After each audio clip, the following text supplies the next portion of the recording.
Hello there, beloveds. If you watched part one of this series, you know the peace people notice in me did not arrive overnight. It was built through the daily, unglamorous work of turning towards the parts of myself I would rather avoid. That work is significant, but it's not the whole story. There's a second layer underneath the peace, and it has nothing to do with effort. It has to do with company. For a long time, even after I had done real work on myself, I still carried this low-grade exhaustion. I could name my parts, I could sit with my insecurity, my selfishness, my old shame, but still, somewhere underneath all of it, I was white-knuckling it. I was the one holding the outcome. I was the one making sure everything turned out right. The shift came when I stopped treating my relationship with the great goodness as something reserved for emergencies. I used to invite the divine into the big, obvious moments, a major decision, a health scare, a wave of grief, but I left the divine out of the small, ordinary minutes of my day, as if those minutes were too insignificant to matter. That's not partnership. That's management with occasional consultation. Now I say it constantly, quietly, sometimes from my heart without words at all. Come with me.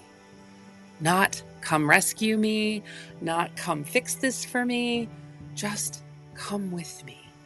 Come with me into the email I dread writing.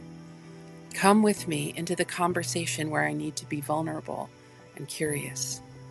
Come with me into this workout, this meeting, this mundane decision about what to listen to next on Audible. Because the mundane is where most of my life actually happens. It's probably where most of your life actually happens too. When I invite the divine beloved into the small moments, something important shifts. I'm no longer the sole author of every outcome. I'm not the only one in the room. And because I'm not the only one in the room, I don't have to hold the outcomes so tightly. There's something else that's grown in me since I started this practice. I believe with every fiber of my being that everything is working out for me.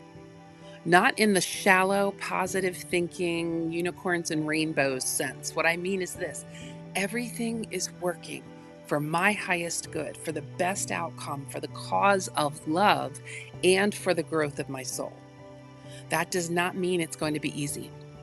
Some of the things that have been working out for me have been really painful, really hard in the moment.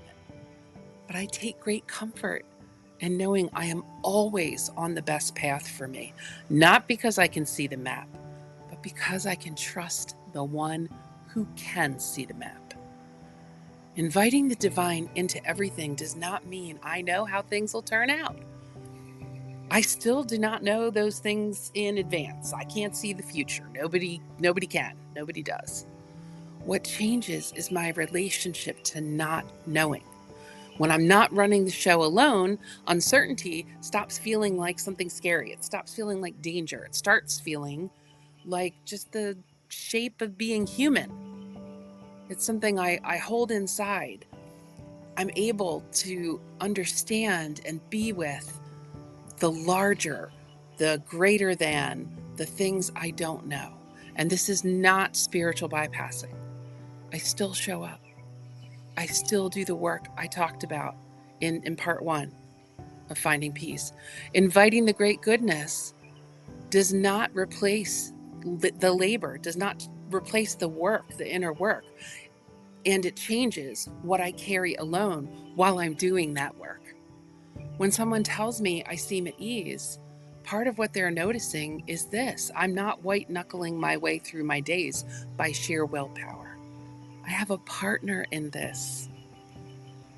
This is part two of the series on what peace actually requires. Part one was about turning towards yourself, and this one is about not doing that turning by yourself.